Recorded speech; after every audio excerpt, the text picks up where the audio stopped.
Michelle Tam of Nom Nom Paleo, and today I'm coming on live to show you how to cook something. It just so happens to be our dinner.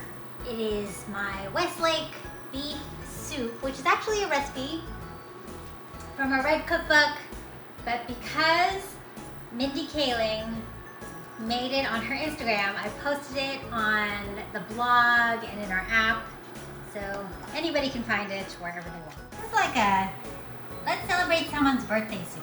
And so what you do is you start off with some beef. What I have here is I have half a pound of flank steak that I have minced up really small. And I remember when Mindy Kaling made this recipe, she's like, how come we can't just use ground beef? And you can totally use ground beef. If you do use ground beef, it should be the lean stuff, like the 90% beef and the 10% fat, just so you know it doesn't kind of make your soup all cloudy. So I've got half a pound of flank steak in here, and I minced it by hand, just like my mom used to. But again, just buy ground beef. You don't eat beef, you can totally do ground chicken, ground turkey, ground pork. It just won't be Westlake beef soup. It'll just be a delicious soup regardless. Okay, so you need to marinate this beef. You have everything all measured out already. So pour in a teaspoon of Diamond Crystal Kosher salt. The reason why I like Diamond Crystal Kosher salt is just because I like the way it feels, and the shape of the crystal of the salt actually makes it so that it's kind of like a less, it's less salty by volume. Whereas if you use Morton's or any other brand of kosher salt or finer grain salt, just use half. So if you have Morton's, use half a teaspoon to start, and then taste it later, and if you need more, you need more. So I've also got some red boat fish sauce, which is my favorite. Got some rice wine vinegar to give it a little tang. I have a little bit of sesame oil. And this is actually the ingredient that makes Westlake's, besides the cilantro and the beef, this is the ingredient that makes Westlake soup taste like Westlake soup, and it is ground white pepper. And if you're like, I don't have ground white pepper, I only have black pepper, then use black pepper, because we are in quarantine, and I don't want anybody not making this because they cannot find it. But white pepper is the thing that makes the soup taste the way it does. It's a very popular condiment in Chinese cooking. And I don't know, there's just something about white pepper. Right, Henry? White pepper is in a lot of Cantonese cooking. Yeah. And so the resulting white pepper, according to some people, is less complex but spicier, and it also doesn't discolor kind of whatever you're making. But I don't know, I actually think it tastes better. There's like, or maybe it's just nostalgia. So this is your marinated beef with all of the stuff that I kind of plopped in there. I'm gonna set that aside. I've got 6 cups of liquid. You're like, what kind of liquid? This is bone broth. I actually bought this, and a lot of the ingredients I bought earlier last week at Bell Campbell Meat Company. If you don't know what it is, it's one of my favorite places to buy meat. I even went to a meat camp there, and it's where I learned how to butcher stuff and cook stuff over an open flame. But I picked up some broth there. I picked up some organic eggs. I picked up some ground beef and stuff for my parents. You guys can also go there. They're not a sponsor. I just like them, and I love that they're a local company. They raise their animals the right way. If you're local, they have free delivery if you're close to one of their stores. If you live in California, I think they have free delivery. But but they deliver, I think, everywhere in the continental US. So I have 6 cups of broth bubbling in here. So you bring it to a boil. And then I have a 1/4 cup of sliced shiitake mushrooms. These aren't fresh. These are actually dried that I rehydrated earlier today. And you can buy like whole dried shiitake mushrooms, or these ones I actually bought pre-sliced dried. But I actually prefer, like I did this out of laziness. I'm like, oh, they'll rehydrate faster. But what I forgot when you buy pre-sliced dried shiitake mushrooms is they're normally cut fatter than I like, and they always leave the stem piece. And the stems of shiitake mushrooms are really tough. So if you have dried shiitake mushrooms, which I recommend everybody does because they'll stay good in your pantry forever and they add so much flavor, and the texture of rehydrated shiitake mushrooms is nice and kind of toothsome as opposed to kind of slimy that fresh shiitake mushrooms have. And they have so much more umami than the fresh stuff. So you can throw it into stews or in soups and it just tastes so much better. So this I'm gonna bring to a boil with the mushrooms in there. I'm gonna use 2 whole eggs as opposed to 3 egg whites.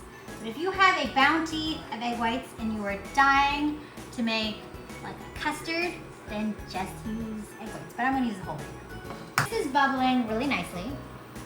I don't know if you guys can see. But I'm gonna plop in that seasoned meat that I made. Oh, I actually have to, oops, sorry. I have to show you another thing I'm gonna make. So this is arrowroot powder. So a lot of times when you go to a Chinese restaurant, the soups are nice and thick. And it's because they put in some sort of starch. So if you are craving that authentic, thick Chinese soup experience, this is how you do it. Normally it's made with cornstarch, but in this case I'm gonna use arrowroot powder because that is, you know, if you're doing like a Whole30, arrowroot powder is okay. The thing though about arrowroot powder compared to cornstarch is it loses its thickening power with heat. So you kind of want to throw it in as soon as it's hot and thick, you turn off the heat. So that's why I'm just having this ready. And you always want to make an arrowroot slurry, which is arrowroot powder plus water or a little broth, just so when you pour it in, there are no lumps. All right, so this I'm gonna plop in. Well, I'm not gonna plop it because then it'll splash me in the face, but you're gonna put that seasoned meat right in there. Oh, you know what I haven't done either? I have to chop up some celery. But as soon as the meat is cooked, which is pretty fast, because if this is boiling and you've minced up your meat or you put in some ground meat, it should cook super fast. And you want to just make sure that you're kind of using, you know, your silicone spatula or wooden spoon to break up the meat bits, because the soup is supposed to be, you know, a bunch of, you're supposed to have like little bites of meat throughout and not like a big hunk of meat. All right.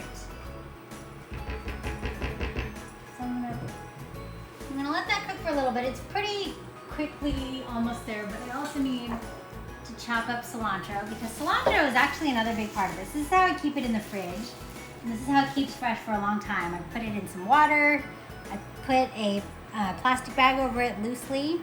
And before I actually put them in here, I rinse it and spin it dry so that I can just take it and chop it up and not worry about washing it. So you need about a cup of minced cilantro. There are some of you who hate cilantro because genetically it tastes like soap.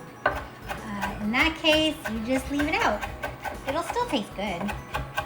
A question here from Food Halo. Would browning the beef add more flavor or just stick with tossing it in?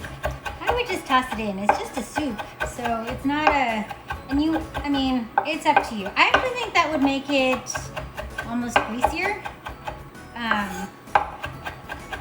But you want to, this is like a quick and easy soup, so I don't think you need to do that extra step. All right, so that's. Do you use the stems from your cilantro in this? Yeah. Well, the other ones I dumped because it's like in that weird water. But yeah, I mean, you can totally use, I just kind of mixed it in there and I chopped it up. Okay, so this, I'm gonna make sure it comes up to a boil. But if you don't like cilantro because you can't stand the soapy taste, yeah. Leave it out. Have more scallions, because there's also 3 scallions that I've sliced up that you could throw in there. People said, is this a complete meal? And not really because there's not a lot of vegetables in there. If you wanted, you can add some like spinach or watercress or just make some vegetables on the side. Okay, so now I'm gonna just add the arrowroot slurry. And if you know, I have to stir it again because it's not a solution, it's a slurry. So the powder can settle on the bottom. So you gotta stir it up, and while it's bubbling, you're gonna pour this in, stirring as you do it, and it should thicken pretty, yeah, you can see it's already kind of thicker and glossier. But remember, the longer you cook it and the more it bubbles, the more the arrowroot starch is gonna break down. And you'll be sad that it's no longer thick. All right, so it's still bubbling. So I'm gonna turn it off right now, and then I'm gonna add the egg that I had. So I turned off the heat, but it's still really hot. You can still see it's bubbling and bubbling. This is when you kind of make your little tendrils of egg. You just pour it up from high up, and as you stir, it should cook on contact.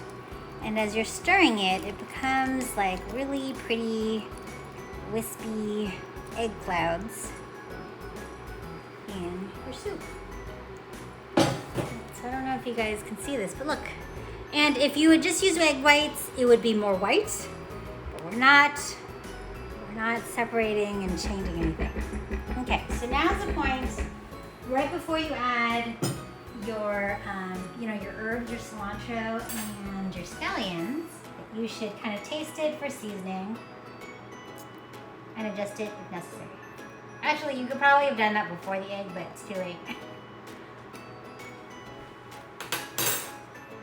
That is really good. And if you guys are like, oh no, that was so much salt that you added to the meat helps season it. I'm gonna add, I always like adding fish sauce as my salt of choice because it also adds umami. So I'm just gonna add a little bit of redwood fish sauce, which is my favorite fish sauce. There's nothing weird in it. I might actually add a little bit more of the white pepper just because I like the kick that comes from it. Be careful, you don't want to add too much. But do you remember the soup used to have like a ton? Like if you go to a Chinese restaurant, there's a ton of white pepper in here. Okay, and so now I'm gonna scoop up some and toss in the 3 scallions. And then the cilantro. They're like really heavy-handed with the cilantro. I think I used to ask for no cilantro.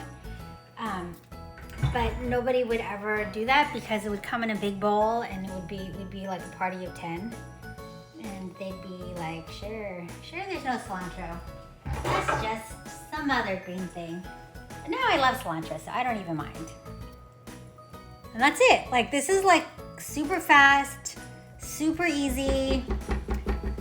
It's pretty inexpensive because all that's in there is broth, some sort of meat. You can do ground meat, or you can chop up some sort of steak yourself. Not a really fancy steak, like a cheaper steak.